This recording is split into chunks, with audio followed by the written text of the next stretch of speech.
আসসালামু আলাইকুম। Daily star পত্রিকা সেই আলোচিত সাবেক রাষ্ট্রপতি আব্দুল হামিদ কিভাবে দেশ ছেড়েছেন তার একটি বিস্তারিত বর্ণনা দিয়েছে এবং সেক্ষেত্রে তারা যে সিকিউরিটি ক্যামেরার সিসি ক্যামেরার ফুটেজগুলো ব্যবহার করে দেখিয়েছে যে তিনি ঠিক কোন কৌশলে কিভাবে অস্বাভাবিকভাবে যে তিনি দেশ ত্যাগ করলেন তার একটা চিত্র মানে তুলে ধরেছে ডেইলি স্টার। এখানে বলা হচ্ছে যে নিরাপত্তা ফুটেজ বিশ্লেষণ করে দ্য ডেইলি স্টার দেখতে পেয়েছে আব্দুল হামিদের গাড়ি ৮ই মে রাত ১২টা ৪৬ মিনিটে হজরত শাহজালাল আন্তর্জাতিক বিমানবন্দরের ভিআইপি টার্মিনালের ব্যারিয়ার গেটে পৌঁছায়। তারপর কি হলো, বিমানবন্দরের এভিয়েশন সিকিউরিটি বিভাগের এক অপারেটর গাড়িটি থামান। যাত্রীর পরিচয় পেয়ে তিনি তার স্টেশনে ফিরে ঊর্ধ্বতন কর্মকর্তার সঙ্গে যোগাযোগ করেন।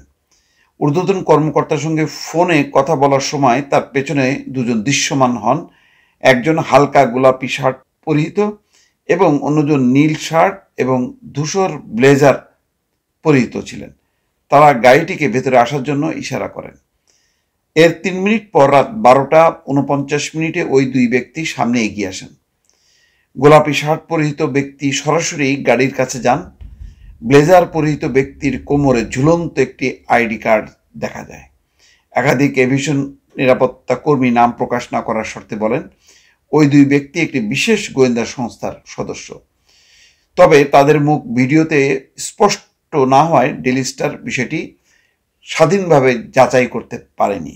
গেট অপারেটর দ্রুত ব্যারিয়ার উঠিয়ে দিলে গাড়িটি ভিআইপি টার্মিনালের ড্রপ অফ পিক আপ পয়েন্টে প্রবেশ করে। শারীরিকভাবে দুর্বল আব্দুল হামিদ লাঠিতে ভর দিয়ে হাঁটছিলেন। তাকে একটি হুইল চেয়ারে বসানো হয়। পেছনে তার ছেলে ব্যারিস্টার রিয়াদ আহমেদ দুটি ছোট ট্রলি সুটকেস বহন করছিলেন। আব্দুল হামিদ লুঙ্গি এবং স্যান্ডেল পরে রাত ১২টা ৫১ মিনিটে টার্মিনালে প্রবেশ করেন। গত ১৫ই মে রিয়াদ ফেসবুকে লেখেন তার বাবা এতটাই দুর্বল যে তিনি ২ মিনিট দাঁড়াতে বা ২ ঘন্টার বেশি বসে থাকতে পারেন না। তার ওজন কমে এখন মাত্র ৫৪ কেজি হয়ে গেছে। কোনো প্যান্ট তার আর ফিট হয় না বলে লুঙ্গি পরতে হয়েছে। ২১শে মে ব্যাংকক থেকে দ্য ডেইলি স্টারকে রিয়াদ বলেন ডাক্তাররা তার ডান ফুসফুসে ক্যান্সার শনাক্ত করেছেন। আরও কয়েকটি জায়গায় সন্দেহজনক স্পট পাওয়া গেছে।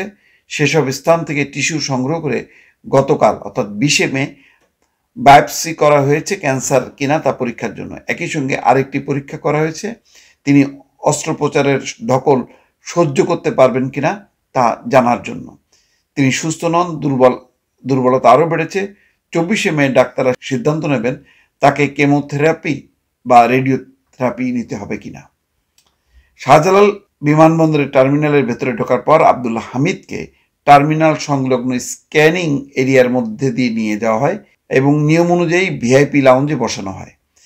প্রায় ১.৫ ঘন্টা পরে ভোররাত ২টা ২১ মিনিটে তাকে হুইল চেয়ারে করে পুলিশ ইমিগ্রেশন ডেস্ক অতিক্রম করে গেট ৩৩-এর দিকে নিয়ে যাওয়া হয়। বিমানবন্দরের সদ্যবিদায়ী নির্বাহী পরিচালক গ্রুপ ক্যাপ্টেন মোহাম্মদ কামরুল ইসলামের সঙ্গে কথা বলে the daily star gate number নিশ্চিত হয়েছেন।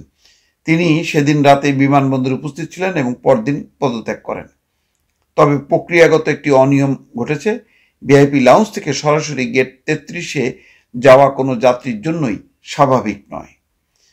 হজরত শাহজালাল আন্তর্জাতিক বিমানবন্দরের বর্তমান নির্বাহী পরিচালক group captain SM. Ragib Samad বলেন গেট ৩৩ শুধুমাত্র নিরাপত্তা সংস্থার কর্মীদের জন্য নির্ধারিত।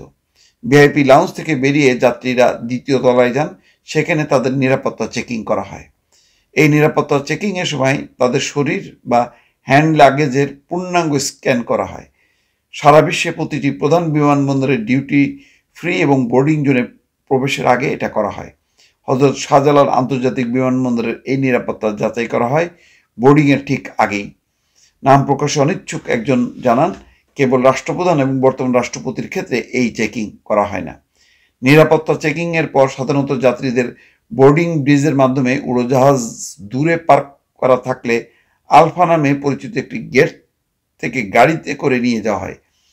এমনকি প্রধান উপদেষ্টা ডক্টর মোহাম্মদ ইউনূসও এই প্রক্রিয়া অনুসরণ করেছেন।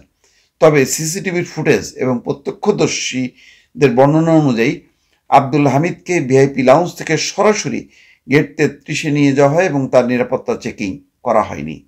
থাই এয়ারওয়েজের একটি ফ্লাইট TG-340 টার্মিনাল থেকে দূরে পার্ক করা ছিল। রিয়াদের ভাষ্য অনুযায়ী আব্দুল হামিদ একটি গাড়িতে করে নিয়ে গিয়ে হুইল চেয়ার সহ উড়োজাহাজে ওঠানো হয় ভিআইপি লাউঞ্জের ভেতরে। ভিআইপি লাউঞ্জে আব্দুল হামিদ যে 90 মিনিটের মতো ছিলেন তখনই তার ইমিগ্রেশন সম্পন্ন হয়। একটি ফাঁস হওয়া যা পরে যাচাই করা হয়েছে সাধারণ ডায়েরি এন্ট্রি থেকে জানা যায় তার আগমনের বিষয়টি টার্মিনালের দায়িত্বপ্রাপ্ত কর্মকর্তা ইমিগ্রেশন পুলিশের অফিসার ইনচার্জকে অবহিত করেছেন। জিডির তথ্য অনুযায়ী সেই অফিসার ইনচার্জ ইমিগ্রেশন পুলিশের অতিরিক্ত পুলিশ সুপার তাহসিনা আরিফ দুটি রাষ্ট্রীয় গোয়েন্দা সংস্থাকে বিষয়টি অবহিত করেন। জাতীয় নিরাপত্তা সংস্থা NSI, একজন সহকারী পরিচালক এবং সশস্ত্র বাহিনী গোয়েন্দা পরিদপ্তর DGFI একজন গ্রেড 1 কর্মকর্তাকে। তিনি ইমিগ্রেশন পুলিশের অতিরিক্ত ডিআইজি এবং ডিআইজির সঙ্গেও যোগাযোগ করেন। বেসামরিক গোয়েন্দা সংস্থার একাধিক সূত্র নিশ্চিত করেছেন NSI এর সহকারী পরিচালক চেইন অফ কমান্ড অনুযায়ী এই বিষয়ে অনুমতি চেয়েছিলেন। এসব ঘটনার পর তাহসিনা আরিফকে তার পদ থেকে সরিয়ে দেওয়া হয়। এছাড়া কিশোরগঞ্জ জেলার পুলিশ সুপার মোহাম্মদ হাসান চৌধুরীকেও প্রত্যাহার করা হয়েছে। উল্লেখ্য, সাবেক রাষ্ট্রপতি আব্দুল হামিদের নামে কিশোরগঞ্জ হত্যা মামলা রয়েছে যা জুলাই গণঅভ্যুত্থানের সঙ্গে সংশ্লিষ্ট। The daily star Tahsina Arif বলেন, তিনি যথাযথ প্রক্রিয়া অনুসরণ করে কাজ করেছেন। তিনি বলেন, আমি NSI ও DGFI উভয় সংস্থা থেকে অনুমতি নিয়েছি এবং নো ফ্লাই তালিকাও যাচাই করেছি, তার নাম সেখানে ছিল না। আমি আমার ঊর্ধ্বতনদের বিষয়টি অবহিত করেছি এবং তারা আমাকে বলেছেন তাকে যেতে দেওয়ার জন্য। আমি নিজে ইমিগ্রেশন ডেস্কে নেমে যাই যাতে সব প্রয়োজনীয় অনুমতি নিশ্চিত করা যায়। নিরাপত্তা ফুটেজে দেখা যায় আব্দুল হামিদকে হুইল চেয়ারে নেওয়ার সময় তাহসিনা আরিফ তার সাব ইন্সপেক্টরদের সঙ্গে ইমিগ্রেশন কাউন্টারে উপস্থিত ছিলেন। দ্য ডেইলি স্টার এই বিষয়ে জানতে চাইলে কিশোরগঞ্জ থেকে প্রত্যাহারকৃত পুলিশ সুপার মোহাম্মদ হাসান চৌধুরী কোনো মন্তব্য করতে রাজি হননি। তিনি কেবল নিজ কর্মস্থলে ফেরার জন্য শুভানুধ্যায়ীদের দোয়া কামনা করেন। মামলা তদন্ত কর্মকর্তা সহকারী উপপরিদর্শক আজহারুল ইসলাম এবং পুলিশের বিশেষ শাখার সহকারী প্রশিক্ষণার্থী উপপরিদর্শক মোহাম্মদ সুলাইমানকেও বরখাস্ত করা হয়েছে। যাক, বিভিন্ন যেই তদন্ত কমিটি করা হয়েছে সেই তদন্ত কমিটির সূত্র থেকে হয়তো বোঝা যাচ্ছে যে আব্দুল হামিদের এই দেশ ত্যাগের বিষয়ে গোয়েন্দা সংস্থার কর্মকর্তারাও যুক্ত ছিলেন যাতে তিনি নিরাপদে যেতে পারেন এবং তার যাওয়ার পথে যাতে কোনো বিঘ্ন সৃষ্টি না হয়। তার মানে যথাযথ নিয়ম মেনে না, একটা অস্বাভাবিক উপায়ে এবং অন্যভাবে তিনি ভিন্ন পন্থা অবলম্বন করে মানে পুরো এয়ারপোর্ট, ইমিগ্রেশন বা অন্যান্য পথ তিনি অতিক্রম করেছেন। দর্শক ভালো থাকবেন, আল্লাহ হাফেজ।